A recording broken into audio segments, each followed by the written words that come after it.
مولوی صاحب وہ بات کیوں کہتے تھے جس پر تمہارا خود کا عمل نہیں تھا؟ اللہ کے رسول فرماتے ہیں اگر آپ سے کوئی مشورہ طلب کرنے آئے تو اس کو بہتر مشورہ دینا ہے۔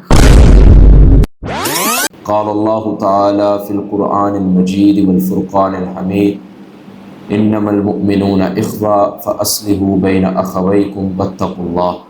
وقال النبی صلی اللہ علیہ وسلم المسلم علی المسلم ست اذا لقیتہ فسلم علیہ وَإِذَا دَعَاكَ فَأَجِبْهُ وَإِذَا اسْتَنْصَحَكَ فَانْصَحْهُ وَإِذَا عَطَسَ فَحَمِدَ اللَّهَ فَشَمِّتْهُ وَإِذَا مَرِضَ فَعُودْهُ وَإِذَا مَاتَ فَاتَّبِعْهُ أَوْ كَمَا قَالَ علیہ الصلاۃ والسلام۔ محترم قابل احترام احباب گرامی، انسان اس دنیا میں آیا ہے جہاں اللہ تعالیٰ کی عبادت کرتا ہے اور جہاں اللہ تعالیٰ کے حکموں کو عملی جامہ پہناتا ہے، وہاں اللہ تعالیٰ نے انسان کے ساتھ کچھ ایسے تعلقات کو جوڑ دیا ہے کہ جن تعلقات کے ساتھ حسن سلوک اور اخلاق کا مظاہرہ کرنا اللہ تعالیٰ نے فرض قرار دے دیا ہے۔ اللہ تعالیٰ نے قرآن مجید کے اندر فرمایا کہ یہ جو قوم ہے، یہ جو تمہارا قبیلہ ہے، یہ جو تمہاری ذاتیں ہیں، یہ صرف ایک وجہ سے بنائی گئی تھی، لتعارفوا، کہ تاکہ تمہارا ایک دوسرے کے ساتھ تعارف ہو جائے اور تمہاری شناخت ہو سکے۔ اصل اس کا جو مصداق ہے اور اصل جو اس کا مقصد یہ نہیں تھا کہ کسی برادری کو کسی دوسری برادری پر فوقیت دی جائے اور کسی رنگ کو کسی دوسرے رنگ پر فوقیت دی جائے اور کسی حسب و نسب کو کسی دوسرے حسب و نسب پر فوقیت دی جائے۔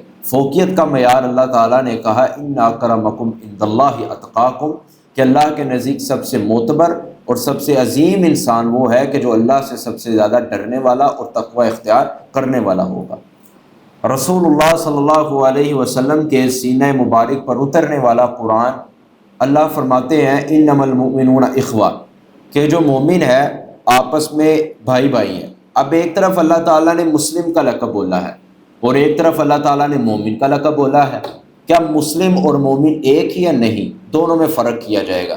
جو مسلم ہے، مسلم اس کو کہتے ہیں لا الہ الا اللہ محمد رسول اللہ کہہ کر جو اسلام کے اندر داخل ہو جائے، اس کا نام اللہ نے مسلمان رکھ دیا ہے۔ مگر مومن بندہ تب بنتا ہے کہ جب اللہ تعالیٰ کے احکامات کو عملی جامہ پہنائے اور ایمان کے اندر وہ بھرتا چلا جائے۔ جب اس کا ایمان اعلیٰ سٹیج تک پہنچ جاتا ہے، اعلیٰ معیار تک پہنچ جاتا ہے، اس معیار کو پہنچ جاتا ہے کہ جو رب کو مطلوب ہے، تو پھر اللہ تعالیٰ اس کے لیے لفظ مومن کا استعمال کرتے ہیں۔ یہاں اللہ تعالیٰ نے مومن کا لفظ بول کے کہا انما المؤمنون اخوہ، کہ جو مومن ہیں یہ آپس میں ایک دوسرے کے بھائی بھائی ہیں۔ ان کے دلوں کے اندر نہ تو کوئی قدورت ہونی چاہیے، نہ تو کوئی نفرت ہونی چاہیے، نہ تو کوئی بغض ہونا چاہیے، اور نہ ہی کوئی کینہ اور حسد جیسی بیماری ہونی چاہیے۔ اللہ فرماتے ہیں فَأَصْلِحُوا بَيْنَ أَخَوَيْكُمْ، آپس میں اگر کوئی جھگڑا ہو جائے، آپس میں اگر کوئی فساد برپا ہو جائے، تو پھر ایک کام اور ایک اصول اللہ کے قرآن نے بیان کیا ہے فَأَصْلِحُوا بَيْنَ أَخَوَيْكُمْ، دوسروں کو یہ چاہیے کہ جھگڑا دیکھ کر خوشی کا اظہار نہ کریں، بلکہ جھگڑا دیکھ کر اس جھگڑے کو اصلاح کی طرف لے کر جائیں۔ فَأَصْلِحُوا بَيْنَ أَخَوَيْكُمْ، دو بھائیوں کی آپس میں جھگڑا اور فساد برپا ہو گیا ہے تو پھر آپس میں ہمارا کام یہ ہے کہ ہم مسلمانوں کے درمیان تفرقہ، مسلمانوں کے درمیان بغض، مسلمانوں کے درمیان کینے کی فضا کو قائم نہ کریں، بلکہ اس فضا کو ختم کر کے ان کے درمیان صلح کروا کے معاشرے کے اندر محبت کا کلچر قائم کریں۔ یہ اللہ کا ایک فیصلہ ہے۔ اور اللہ تعالیٰ نے یہ تمام چیزیں بتلا کر پھر آخر میں ایک بات کہی ہے واتقوا اللہ، اور اللہ سے ڈرتے رہو، اللہ کا تقوی اور مراقبہ اختیار کرتے رہو۔ اسی کے برعکس رسول اللہ صلی اللہ علیہ وسلم کے صحابی سیدنا ابو ہریرہ رضی اللہ تعالیٰ عنہ بیان کرتے ہیں، جناب محمد رسول اللہ صلی اللہ علیہ وسلم نے فرمایا حق المسلم علی المسلم ست، ایک مسلمان کے دوسرے مسلمان پر 6 حق ہیں۔ آج میں اور آپ صرف اس بات کا اس کلاس کے اندر اندازہ لگا کر جانا ہے کہ ہم بطور مسلمان کیا دوسرے مسلمان کے ساتھ اس 6 حقوق کو سر انجام دے رہے ہیں یا نہیں دے رہے ہیں۔ نام کے مسلمان ہونا الگ بات ہے، مگر نام کے مسلمان ہونے کے ساتھ ساتھ مسلمانی کو عملی جامے میں ڈھالنا یہ الگ بات ہے۔ اب ہم مسلمان کا لقب تو اللہ تعالیٰ نے ہمیں دے دیا ہے، مگر اب ہم نے یہ سمجھنا ہے کہ جناب محمد رسول اللہ نے اور شریعت نے جو ایک مسلمان کے دوسرے مسلمان پر حق بیان کیے ہیں، کیا میں اور آپ ان حقوق کو اچھے طریقے سے اور کما حقوق سر انجام دے رہے ہیں یا نہیں دے رہے۔ اگر تو ہم ایک مسلمان کے جو دوسرے مسلمان پر حق ہیں ان کو اچھی طرح سر انجام دے رہے ہیں تو پھر تو ہم مسلمانوں کی کیٹیگری میں شامل ہوتے ہیں. اگر ہم نہیں دے رہے تو پھر یہ ہمارے نام نہاد مسلمان ہیں، ہم نے مسلمانی کو عملی جامہ میں نہیں ڈالا. اللہ کے رسول فرماتے ہیں حق المسلم علی المسلم ستن، ایک مسلمان کے دوسرے مسلمان پر 6 حق ہیں. سب سے پہلا حق اللہ کے رسول فرماتے ہیں اذا لقیتہ فسلم علیہ، جب ایک مسلمان دوسرے مسلمان سے ملاقات کرے تو سب سے پہلا حق یہ ہے کہ السلام علیکم ورحمۃ اللہ وبرکاتہ، یہ فریضہ سر انجام دے. معاشرے کے اندر اگر دینی طبقے کو دیکھا جائے یا پھر سیکولرزم طبقے کو دیکھا جائے یا پھر جو دنیاوی طبقہ ہے جو دین سے بازار اور دین سے دوری اختیار کرتا ہے اس کو دیکھا جائے تو دونوں میں یہ غلطی پائی جاتی ہے کہ سلام کے اندر نہ تو مولوی پہل کرتا ہے اور نہ ہی دنیا دار پہل کرتا ہے. حالانکہ دنیا دار کو تو چلو پتہ ہی نہیں ہے احادیث کا، مگر مولوی کو تو پتہ تھا کہ رسول اللہ صلی اللہ علیہ وسلم نے فرمایا کہ پہل کرو اسلام کے اندر السلام علیکم، مگر مولوی بھی آج اس حدیث سے پیچھے ہے. وہ کہتا ہے میں کیوں کروں، اب میں آ گیا ہوں تو چھوٹا مجھے سلام کرے، حق تو یہی ہے. اگر بھلا کر دے چھوٹے کو تو کوئی حرج بھی نہیں ہے. جناب محمد رسول اللہ صلی اللہ علیہ وسلم علی سبیان ہی جب بچوں کے پاس سے گزرا کرتے تھے فسلم علیہ، تو رسول اللہ صلی اللہ علیہ وسلم کو سلام کہا کرتے تھے السلام علیکم ورحمۃ اللہ وبرکاتہ. بچوں کو رسول اللہ صلی اللہ علیہ وسلم شفقت کے ساتھ سلام کہا کرتے تھے. تو پتہ یہ چلتا ہے کہ یہ جو تفریق ہے یہ چل چکی ہے کہ چھوٹا بڑے کو کرے، یہ اخلاقی طور پہ تو یہی درست ہے. مگر اگر وہ چھوٹا نہیں کرتا تو بڑے کو یہ نہیں چاہیے کہ بڑا بھی خاموش رہے، بڑا اس کو احساس دلانے کے لیے کہہ دے السلام علیکم ورحمۃ اللہ وبرکاتہ. اس کو خود بخود یہ احساس ہو جائے گا کہ ذمہ داری تو میری تھی کہ پہل میں کروں، حق تو میرا تھا اخلاقی طور پر، مگر مجھے بڑا کر رہا ہے، وہ اپنی شرمندگی کو محسوس کرے گا. یہ اللہ کے رسول صلی اللہ علیہ وسلم نے فرمایا. آج ہر بندہ اس کام سے اور اس نیکی سے دور بھاگ رہا ہے. صحابہ اکرام رضوان اللہ علیہم اجمعین، حضرت عبداللہ بن مسعود رضی اللہ تعالیٰ عنہ بازار کے اندر اپنے غلام کے ساتھ نکلتے ہیں اور غلام کو کیا کہتے ہیں، میں نے سودا خریدنے کے لیے جانا. صبح نکلے اور شام کو گھر پہنچے ہیں، سودا کوئی نہیں خریدا. جس دکاندار سے ملتے ہیں اور ملتے وقت صرف ایک ہی زبان پر الفاظ ہیں السلام علیکم ورحمۃ اللہ وبرکاتہ، السلام علیکم ورحمۃ اللہ وبرکاتہ. نہ تو یہ منٹ کا کام ہے، چند سیکنڈ کا کام ہے، تقریباً 3 یا 4 سیکنڈ لگتے ہیں اپنی زبان کو ہلانے کے لیے جو ہماری ہلتی نہیں ہے. السلام علیکم ورحمۃ اللہ وبرکاتہ، صرف یہ سلامتی بھی تیرے پر ہو، اللہ کی رحمتیں بھی تیرے پہ ہو اور اللہ کی برکات کا نزول بھی تیرے پہ ہو. اور صحابی رسول جب گھر آئے تو غلام نے پوچھا آقا آپ نے کوئی چیز خریدی بھی نہیں ہے؟ فرمایا جو سودا میں نے کیا ہے دنیا جہاں کے سارے سودوں سے افضل سودا وہ ہے جو عبداللہ ابن مسعود نے کیا. وہ کون سا سودا ہے؟ السلام علیکم ورحمۃ اللہ وبرکاتہ. میں اور آپ بازار میں چلتے وقت دیکھیں ہم سلام کر رہے ہیں یا نہیں کر رہے. ایک ہمارا جان پہچان والا اگر کوئی نکل آتا ہے تو اس کو تو سلام کرنی ہے. اصل ہمارے عقیدے کا اور اصل تقوی کا پتہ تب چلتا ہے لما تعرف، جو ہمیں جانتا ہی نہیں ہے، نہ وہ ہمیں جانتا ہے نہ میں اس کو جانتا ہوں، پھر بھی اسلام کے اندر پہل کرنا، یہاں سے مسلمانی کا پتہ چلتا ہے. جس کے ساتھ ہم تعلق، جس کے ساتھ ہمارا وابستگی کا اظہار ہے، اس کے ساتھ اگر ہم کہیں السلام علیکم تو پھر تو ماننے کو بات آتی ہے کہ ہم نے اس کے ساتھ ہمارا ایک تعلق تھا، ریلیشن شپ تھا، ہم نے اس کو سلام کہا. مگر ایک تو وہ ہے جس کو نہ میں جانتا ہوں نہ وہ مجھے جانتا ہے، مگر یہاں مسلمانی کا پتہ چلنا ہے وہاں کون سلام میں پہل کرتا ہے. اللہ کے رسول صلی اللہ علیہ وسلم کیا فرماتے ہیں؟ رسول اللہ صلی اللہ علیہ وسلم بیٹھے ہوئے تھے، ایک صحابی آئے، آپ سے اجازت مانگی، السلام علیکم کہا، رسول اللہ صلی اللہ علیہ وسلم نے کہا بیٹھ جاؤ، اور اللہ کے رسول نے فرمایا اس کے لیے 10 نیکیاں لکھ دی گئی. دوسرے صحابی رسول آئے، انہوں نے کہا السلام علیکم ورحمۃ اللہ، اضافہ کر دیا، اور اللہ کے رسول صلی اللہ علیہ وسلم نے فرمایا عشرون، اس کے لیے 20 نیکیاں لکھ دی گئی ہیں. تیسرے صحابی رسول آئے اور آگے کہا السلام علیکم ورحمۃ اللہ وبرکاتہ، اللہ کے رسول نے کہا بیٹھ جاؤ، 30، اس کے لیے 30 نیکیاں لکھ دی گئی ہیں. یہ دیکھیں السلام علیکم ورحمۃ اللہ وبرکاتہ کتنے چھوٹے سے الفاظ ہیں اور چند سیکنڈ میں یہ زبان سے جدا ہو جاتے ہیں. اگر یہ میں 3 حرف السلام علیکم ورحمۃ اللہ وبرکاتہ اپنی زبان سے اگر جدا کر دوں، اگر میرے نام اعمال کے اندر رب 30 نیکیاں لکھ دے تو میں یہ سمجھتا ہوں یہ سودا مہنگا نہیں ہے. یہ سودا مہنگا نہیں ہے، یہ بہت ہی سستا سودا ہے. جاتے وقت اپنے گھر سے نکلتے وقت السلام علیکم ورحمۃ اللہ وبرکاتہ، تو اس کا اہتمام کریں. یہ ایک مسلمان کا دوسرے مسلمان پر پہلا حق ہے. آج ہر مسلمان دینی طبقے کے ساتھ وابستہ ہو یا دنیاوی طبقے کے ساتھ وابستہ ہو، دونوں کے اندر یہ کمی پائی جاتی ہے۔ نہ تو مولوی سلام کرتا ہے اور نہ دنیا دار سلام کرتا ہے، دونوں سلام سے بھاگے ہوئے ہیں۔ پتہ نہیں سلام لینے سے کون سا ایک ان کا کاروبار بند ہو جانا ہے۔ بھائیو، کوئی کاروبار بند نہیں ہونا، آپ کی نیکیوں میں اللہ تعالیٰ اضافہ فرمائیں گے، صرف آپ نے زبان سے یہ الفاظ جدا کرنے ہیں، السلام علیکم ورحمۃ اللہ وبرکاتہ۔ تو یہ سب سے پہلا حق ہے کہ جو ہم حق کو سمجھ نہیں رہے، ہمیں یہ سمجھنا چاہیے۔ اور اس کی ایک آپ کو یہ بھی وجہ بتاؤں، اللہ کے رسول صلی اللہ علیہ وسلم اپنے صحابہ کے پاس بیٹھے ہوئے تھے، اللہ کے رسول صلی اللہ علیہ وسلم نے فرمایا، صحابہ میں تمہیں یہ خبر نہ دوں کہ بندہ تب تک جنت میں جا نہیں سکتا حتیٰ تو میرا جب تک ایمان لے کر نہ آئے، جب تک وہ ایماندار نہ ہو جائے تو جنت میں جا نہیں سکتا۔ اب اللہ کے رسول نے فرمایا تم تب تک ایماندار بن ہی نہیں سکتے، ایمان کا دعویٰ کر ہی نہیں سکتے کہ جب تک تم ایک دوسرے سے محبت کرنا شروع نہ کر دو، حتیٰ تحابو۔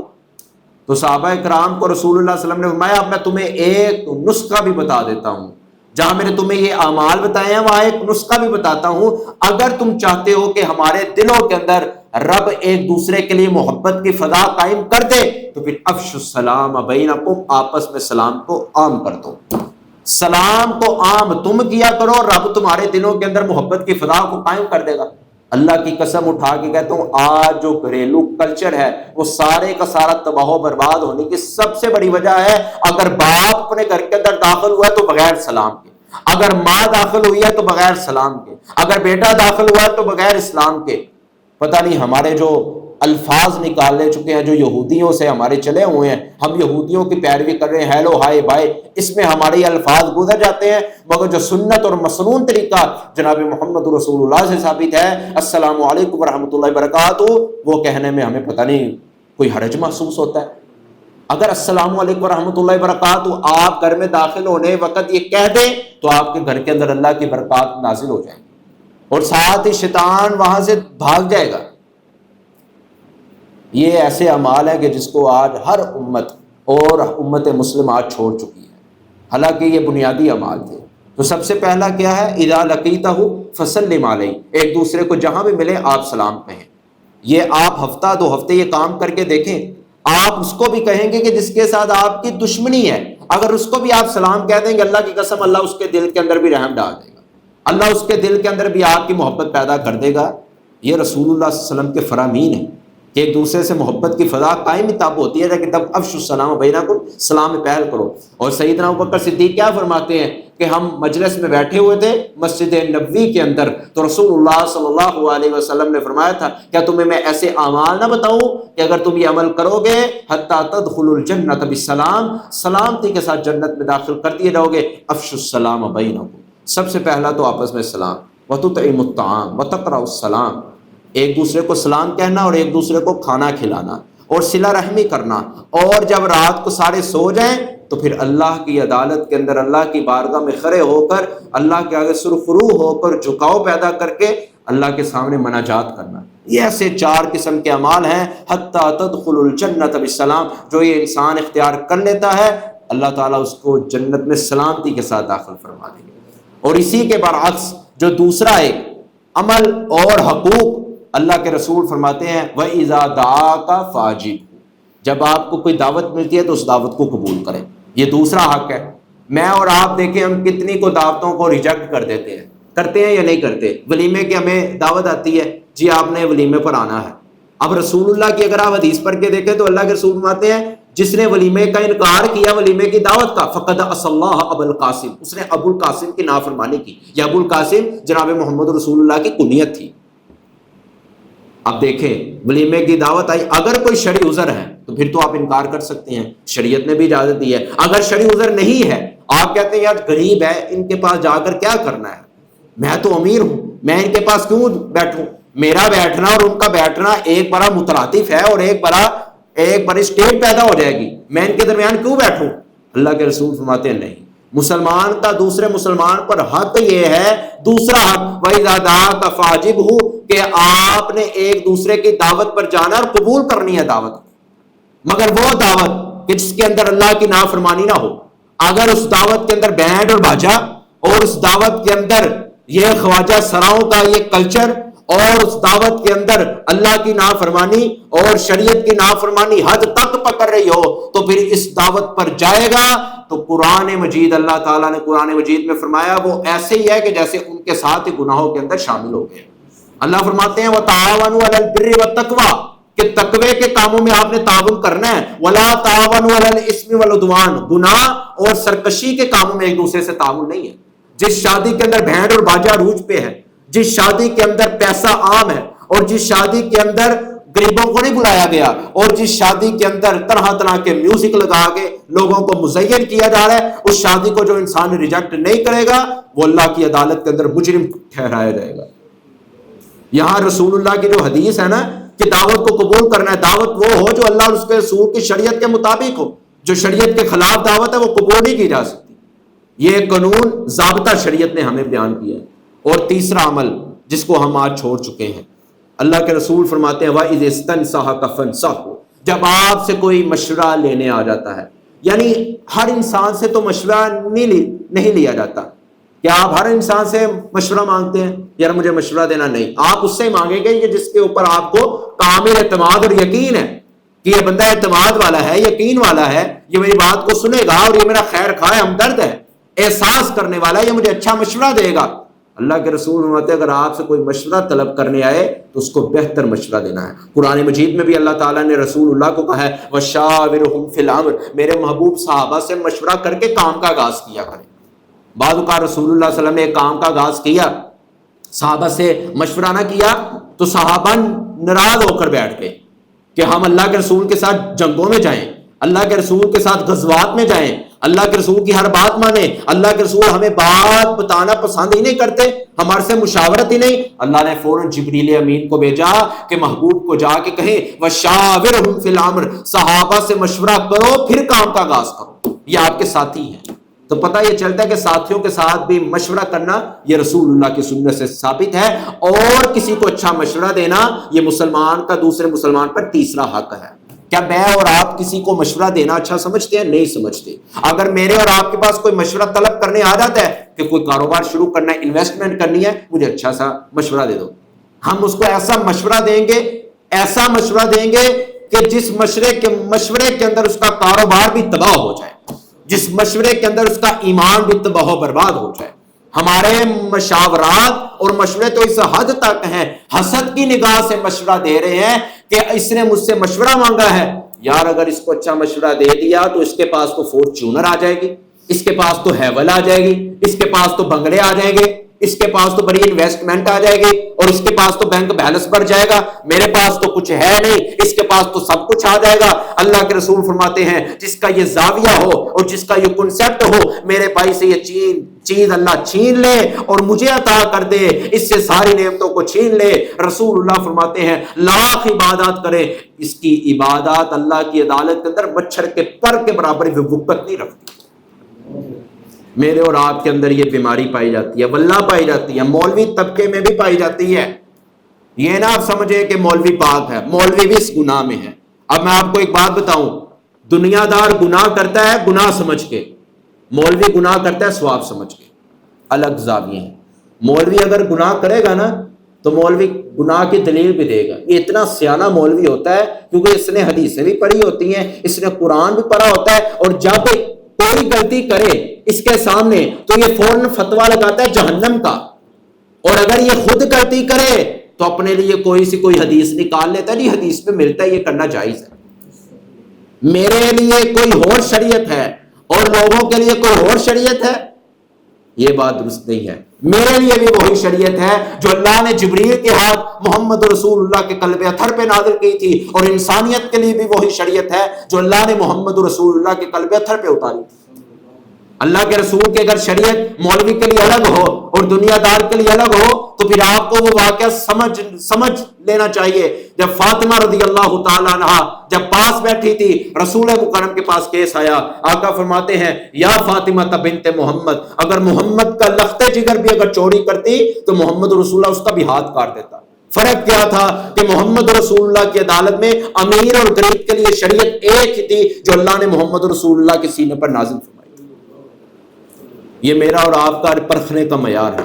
تو واللہ العظیم اس معیار کو نہ پرکھیں، اس معیار سے دور بھاگیں اور اس معیار کو چھوڑ دیں۔ قرآن مجید کے اندر اللہ تعالیٰ نے اس معیار کو دھوکہ کہا ہے کہ میں اپنے لیے اور شریعت بنا کر بیٹھ جاؤں اور لوگوں کے اوپر جہنم کے فتوے لگانا شروع کر دوں، غلط بات ہے۔ اور یہ تیسرا حق تھا، وَإِذِ اسْتَنْصَحَكَ فَانصَحْهُ، آپ سے کوئی مشورہ طلب کرنے آئے اس کو اچھا مشورہ دینا ہے کہ یار یہ آپ کا کاروبار ایسے ہے، اگر ایسے کرو گے تو زیادہ بہتر ہے، اگر ویسے کرو گے تو زیادہ بہتر ہے، زیادہ چانس ہے اس کو عروج پکڑنے کے۔ یہ اللہ کے رسول صحابہ کرام سے کوئی مشورہ طلب کرنے آتا، جب تک اس کا کام نہ ہو جاتا اس کے کام کے اندر اس کی مدد کیا کرتے تھے۔ ایک صحابی رسول مشورہ کرنے آئے اپنے کاروبار کے سلسلے میں، تو صحابی رسول نے مشورہ بھی دیا اور مشورے کے ساتھ ساتھ جب تک اس کا کاروبار عروج نہ پکڑا، جب تک عروج میں نہ آیا تو تب تک صحابی رسول اس کی مدد کرتے رہے۔ صحابی رسول نے پوچھا یار اللہ کا شکر ہے تیری وجہ سے اللہ تعالیٰ نے میرے کاروبار کو 4 چاند لگا دیے ہیں، مگر تجھ سے تو میں مشورہ مانگنے آیا تھا، تو نے تو میری مدد کر دی۔ صحابی رسول نے پھر رسول اللہ کا فرمان سنایا، فرمایا میرے کانوں کے اندر آج بھی پیارے پیغمبر کی آواز گردش کر رہی ہے۔ رسول اللہ نے فرمایا تھا واللہ فی عون العبد ما کان العبد فی عون اخیہ، بندہ اپنے بھائی کی مدد میں جب تک لگا رہتا ہے اللہ تب تک اپنے بندے کی مدد میں لگا رہتا ہے۔ میں اور آپ اپنے بھائی کی کتنی مدد کر رہے ہیں، میں اور اپنے بھائی کی کتنی کو مدد ہے، کتنی کو امداد ہے، کتنا کو احساس ہے؟ کوئی احساس نہیں۔ میں کھا لوں باقیوں کی کوئی فکر نہیں ہے، میں پہن لوں باقیوں کی کوئی فکر نہیں ہے۔ یہ ہر طرف یہ معاشرہ پھیلا ہوا ہے، کلچر ہی غلط ہے۔ یہ اللہ کے رسول نے 3 حق بیان کیے ہیں۔ اور چوتھا حق وَإِذَا عَطَسَ فَحَمِدَ اللَّهُ، جب آپ کو چھینک آ جائے تو آپ نے کیا کہنا ہے؟ بولیے ذرا الحمدللہ، تمام تعریفات اللہ ہی کے لیے ہیں۔ اور وَإِذَا عَطَسَ فَحَمِدَ اللَّهُ فَشَمِّتْهُ، اور جو سننے والا ہے وہ کیا کہے گا بھائیو؟ یرحمک اللہ، اللہ تجھ پہ رحم کرے۔ اور جس نے چھینک ماری ہے اب وہ جواب میں کیا کہے گا؟ یہدیکم اللہ ویصلح بالکم، اللہ تجھے ہدایت دے اور تیری اصلاح کرے۔ یہ کتنے پیارے الفاظ، کتنے پیارے الفاظ ہیں۔ ایک صحابی رسول کو چھینک آئی، انہوں نے کہا الحمدللہ، دوسرے صحابی خاموش رہے۔ اللہ کے رسول نے فوراً متوجہ کیا اور فوراً تنبیہ کہا اور متنبہ کیا، فرمایا الا ادلکم یا اصحابی رسول اللہ، اور اے صحابی جب اس کو چھینک آئی تھی تو نے اس کے جواب میں یرحمک اللہ کیوں نہیں کہا؟ رسول اللہ نے تربیت کی اپنے شاگردوں کی کہ میری اور آپ کی اس طرح کی تربیت ہے، وہ لاکھ بندہ چھینکے مارتا مارتا مر جائے، مجال ہے کہ میں یرحمک اللہ اپنی زبان سے جدا کر دوں۔ میری زبان کو تالا لگ جاتا ہے کہ میں اس کے لیے رحم کی دعا کیوں کروں؟ اللہ اکبر۔ اور اگر وہ یرحمک اللہ کہہ دیتا ہے تو جس نے چھینک ماری ہے اس کو پتہ ہی نہیں اب میں نے اس کو کیا کہنا ہے، یہدیکم اللہ ویصلح بالکم۔ یعنی یہ دینی کمزوری ہے، یہ دینی تربیت کا بحران ہے، فقدان اور بہت کمزوری۔ اگر چھینک آ جائے تو الحمدللہ، سننے والا جواب میں کیا کہے؟ یرحمک اللہ، اور جس کو چھینک آئی ہے وہ پھر کیا کہے؟ یہدیکم اللہ ویصلح بالکم۔ یہ میرا اور آپ کا دوسرے مسلمان پر حق ہے، یہ ہم نے حق ادا کرنا ہے۔ اگر یہ حق ادا نہ کر کے گئے تو اللہ کی عدالت میں پکڑ ہو جائے گی بھائیو۔ بھائی یہ حقوق العباد کے مسئلے ہیں، یہ حقوق اللہ کے ساتھ اس کا کوئی تعلق نہیں ہے، یہ حقوق العباد کا مسئلہ ہے۔ اور پانچواں حق تو میں اور آپ کرتے نہیں ہیں۔ پانچواں حق کہتے ہیں تو تب ہوگا کہ جب ہمارے پاس کوئی مال ہوگا۔ وہ کیا ہے؟ وَإِذَا مَرِضَ فَعُودُهُ، جب کوئی مریض بیمار ہو جائے تو اس کی عیادت کرنے کے لیے جایا کرو۔ یہ مسلمان کا دوسرے مسلمان پر 5واں حق ہے۔ میں اور آپ کتنے کو مریضوں کی عیادت کرنے جاتے ہیں؟ مسجد کا نمازی اگر بیمار ہو جائے، اللہ اکبر، تو نہ تو انتظامیہ کو فکر ہے اور نہ ہی آئمہ کو فکر ہے کہ ہمارا ایک نمازی کم ہو گیا، خیریت ہو، ہم فون پہ رابطہ کریں کہ معاملہ کیا ہے، ماجرا کیا ہے، اللہ خیر کرے۔ کوئی نہیں۔ ایک نمازی کم ہوا کوئی فکر نہیں، 2 نمازی کم ہوئے کوئی فکر نہیں۔ ہماری تنخواہ ہمارے جیب میں آ رہی ہے، انتظامیہ کا روب اور دبدبہ بن رہا ہے، انہوں نے اپنے روب اور دبدبے کو بنانا ہے، آئمہ نے تنخواہ پکڑ کے جیب کے اندر داخل کرنی ہے، نمازی آئے یا نہ آئے کوئی فرق نہیں پڑتا۔ یہ ہماری، میری اور آپ کی شریعت ہے، یہ ہم نے اپنی شریعت کو عملی جامہ پہنایا ہے۔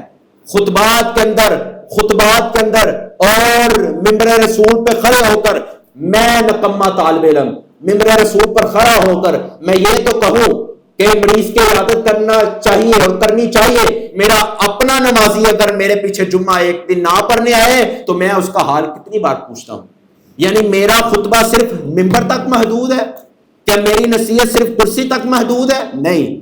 اللہ نے پوچھنا ہے یا ایھا الذین آمنوا لما تقولون ما لا تفعلون. مولوی صاحب وہ بات کیوں کہتے تھے جس پر تمہارا خود کا عمل نہیں تھا؟ یہ پکڑے جانا ہے سب نے. خدا را اس بیماری سے بھی دور نکلیے. اللہ کے رسول نے تو یہاں تک فرمایا ہے اگر کوئی صبح کو بندہ بیمار کی عیادت کرنے کے لیے چلے جاتا ہے مخرمۃ من الجنہ، وہ ایسے ہی ہے کہ جیسے جنت کے باغات میں بیٹھا ہوا. اب ہمیں جنت کے باغات دکھائی دیں یا نہ دیں، ہمیں یقین ہے کہ مدینے والے نے کہا ہے تو ہم بیٹھے ہیں. اللہ کی قسم اگر جنت کے باغ بھی ہمیں دکھائی دینا شروع ہو جائے تو ہمیں جنت کے باغ دیکھ کر اتنا یقین نہیں جتنا پیارے پیغمبر کی زبان نبوت سے نکلے ہوئے الفاظوں پر ہمیں یقین ہے. یہ ہے ایمان، ایمان بالغیب. اللہ اس کا تقاضا کرتے ہیں کہ ایک طرف آپ اگر جنت کو دیکھ بھی لیں، آپ کا یقین جنت کو دیکھ کر اتنا نہیں ہونا چاہیے جتنا آپ کا یقین محمد رسول اللہ کی زبان نبوت سے نکلے ہوئے الفاظ پر یقین ہونا چاہیے کہ میں پیغمبر نے فرمایا صبح کو جو عیادت کرنے جائے مخرمۃ الجنہ، جب تک بیٹھا رہے وہ جنت کے باغات میں بیٹھا ہے. اور ایک حدیث میں فرمایا کہ 70,000 فرشتہ اس کے لیے رحمت کی، بخشش کی اور مغفرت کی دعائیں کرتا رہتا ہے. میں صرف اگر صبح 8 یا 9 بجے اگر کسی اپنے رشتہ دار کے، اب ایک ماجرا یہ بھی پیدا ہوتا ہے. اب یہ بھی ہمارے معاشرے کے اندر ایک کلچر ہے کہ مال ہوگا تو تبھی عیادت ہوگی، مال ہوگا تو تبھی عیادت ہوگی. بھائی یہ بات درست ہے، یہ بات درست ہے. شیخ سعدی رحمہ اللہ تعالیٰ فرماتے ہیں کہ اگر آپ نے عیادت کرنے جانی ہے تو پھر 2 چیزیں ساتھ لے کر جائیں. 2 چیزیں، ایک تو مال، اس کے لیے پھل فروٹ آپ لے کر جائیں. اگر آپ کے پاس اتنی طاقت نہیں، آپ کچھ بھی نہیں لے کر جا سکتے، تو پھر جا کے اس کے لیے دعائیں کریں جو رسول اللہ صلی اللہ علیہ وسلم نے بتلائی ہیں اور اس کو دبا کے آ جائیں. 2 ہیں. یا تو اگر آپ کے پاس پیسہ نہیں ہے، روپیہ نہیں ہے، اگر آپ عیادت کے لیے پھل فروٹ لے کر نہیں جا سکتے، اتنے فنکشن آپ نہیں کر سکتے، تو پھر شیخ سعدی رحمہ اللہ فرماتے ہیں پھر اس کو اچھا سا ٹائم دو، اس کی خدمت کرو اور اس کے پاؤں دباؤ، اس کا سر دباؤ اور مسرور دعاؤں پڑھ کے اس پہ دم کر کے آ جاؤ. ہم یہ کرتے ہیں؟ نہیں کرتے. یہ تو بڑی دور کی بات ہے، ہم جاتے ہی نہیں ہیں. اگر کوئی امیر شخص جس کے پاس ہمارا لین دین ہو اور جس کے ساتھ ہماری پارٹنرشپ ہو اور جس کے ساتھ ہم بیع خرید و فروخت کے معاملات سر انجام دے رہے ہوں اور اعلیٰ بزنس پر، منصب پر، عہدے پر فائز ہو، وہ اگر ایک دن دفتر میں نہ آئے تو میں اس کے گھر پہنچ جاتا ہوں، ہزاروں فروٹوں کی لے کے اس کے پاس چلے جاتا ہوں، ہزاروں قسم کے تحفے طوائف اس کے پاس لے کر چلے جاتا ہوں. اگر ایک غریب شخص، ساتھ والا ہمسایہ اور میرا رشتہ دار کہ جس کے پاس 2 وقت کے کھانے کی روٹی میسر نہیں ہے، میرا اور آپ کیا اس کے ساتھ بائیکاٹ ہو جاتا ہے. بیمار ہے تو پڑا رہے، اگر جیسا بھی ہے میں اس کی عیادت کرنے کے لیے نہیں جاؤں گا. تیرا اور میرا پرکھنے کا معیار یہ ہے، اگر غریب بیمار ہو جائے تو مرتا ہے تو مر جائے، نہ میں جنازے پر جاؤں گا نہ میں عیادت کرنے جاؤں گا. اگر کوئی امیر شخص کا کتا بھی اگر بیمار ہو جائے تو میں اس کی عیادت کرنے بھی چلے جاتا ہوں. یہ میرا اور آپ کا معیار ہے. اگر غریب شخص کا جانور بھی اگر کوئی بیمار ہو جائے نا تو اللہ کی قسم یہ جو دنیا دار لوگ ہیں یہ بھی اس کے گھر چلے جاتے ہیں. اس کے سنایا جی آپ کا جانور بیمار ہو گیا، اللہ اکبر. تو ایک رشتہ دار اگر کمزور ہے مالی لحاظ سے، وہ بیمار ہو جائے تو سالوں سال چارپائی پہ پڑا رہے تو کوئی عیادت کرنے کے لیے نہیں آتا. اور لوگوں اللہ کے رسول کی سیرت کو پڑھو، اللہ کے رسول کی سیرت سے واقفیت کا اظہار کرو. جناب محمد رسول اللہ صلی اللہ علیہ وسلم کی سیرت سے بڑھ کر کسی کی سیرت نہیں. آپ جیسا کردار اور آپ جیسے معلم تھے، آپ نے جس طرح تعلیم اور تربیت صحابہ کرام کو سکھلائی، نہ تو آپ سے قبل کوئی ایسا معلم گزرا ہے اور نہ ہی آپ کے بعد کوئی ایسا معلم آئے گا. جناب محمد رسول اللہ صلی اللہ علیہ وسلم کے پرکھنے کا معیار دیکھیے کہ یہودی بچہ ہے جو آپ کے جوتوں کو سیدھا کیا کرتا تھا، 2 دن ہو گئے، 3 دن ہو گئے، جناب محمد رسول اللہ اپنے صحابہ سے پوچھتے ہیں الا سبیا الیہودیہ، وہ یہودی بچہ نظر نہیں آ رہا جو میرے جوتے سیدھے کیا کرتا تھا. فرمایا اللہ کے رسول وہ بیمار ہے. فرمایا الا اخبرکم، مجھے خبر نہیں تھی، آؤ چلے جا کے پتا لے. دروازہ کھڑکایا، والد نے دروازہ کھولا، اندر آئے، رسول اللہ صلی اللہ علیہ وسلم نے فرمایا بچے بتاؤ تمہارا کیا خیال ہے، تمہاری کیسی طبیعت ہے، حال و احوال پوچھے۔ جناب محمد رسول اللہ نے ایک بات اور کہی، میرے سامنے کلمہ پڑھ لے، میں اللہ سے دعا کر کے تیری بخشش کروا دوں گا۔ اب ایک بچہ اپنے باپ کی طرف دیکھتا ہے آنکھ سے، اور ایک آنکھ کی طرف محمد رسول اللہ کے چہرے پر نور سے دیکھتا ہے۔ باپ کی آواز کیا ہے؟ حالانکہ باپ یہودی ہے، اسلام لے کر نہیں آیا۔ باپ نے کہا کہ جو پیغمبر شریعت کا اور جو ائمہ محمد رسول اللہ اپنا گھر چھوڑ کر، مسجد نبوی چھوڑ کر غیر مسلم کے گھر عیادت کرنے آ جائیں تو پھر باپ کی کیا حیثیت ہے کچھ کہنے کی؟ بیٹا جو آمینہ کے لال محمد رسول اللہ کہتے ہیں وہ مان جاؤ۔ بیٹے نے دیکھا، آقا نے کہا لا الہ الا اللہ اشہد ان لا الہ الا اللہ واشہد ان محمد عبدہ ورسولہ، کلمہ پڑھا، روح پرواز کی۔ جناب محمد رسول اللہ نے دیکھا، فرمایا صحابہ میں دیکھ رہا ہوں جبریل نے مجھے دکھلایا ہے جنت کے باغات میں پہنچ بھی گیا ہے۔ اللہ، میں ایک سوال صرف کرنا چاہوں گا آپ لوگوں سے، میں اپنے ضمیر سے بھی اور آپ اپنے ضمیر سے بھی پوچھیں، اگر رسول اللہ اس کے گھر نہ جاتے تو کیا وہ اسلام کی دولت سے مالا مال ہو جاتا؟ نہیں ہو جاتا۔ رسول اللہ کے اخلاق کی وجہ سے، رسول اللہ کی عیادت کی وجہ سے اللہ نے اسلام کی دولت سے مالا مال بھی کیا اور محمد رسول اللہ کے دین پر فائز بھی کر دیا۔ میں اور اگر آپ کسی غریب کے گھر چلے جائیں عیادت کے لیے تو اللہ کی قسم اٹھا کے کہتا ہوں وہ غریب ہم سے متاثر ہو جائے گا۔ اور آخری اصول اور آخری حق بیان کر کے اجازت چاہوں، اللہ کے رسول فرماتے ہیں وَإِذَا مَاتَ فَاتَّبِعْهُ، جب انسان اس دنیا سے چلا جاتا ہے، ایک مسلمان کا دوسرے مسلمان پر حق یہ ہے کہ جب دوسرا مسلمان چلا گیا ہے تو اس کے جنازے پر حاضری کرے، اس کے جنازے کے پیچھے جائے اور اس کے جنازے پر جائے۔ رسول اللہ صلی اللہ علیہ وسلم، اور میرا اور آپ کا جنازوں کے حوالے سے کوئی حیا کا کلچر نہیں پایا جاتا۔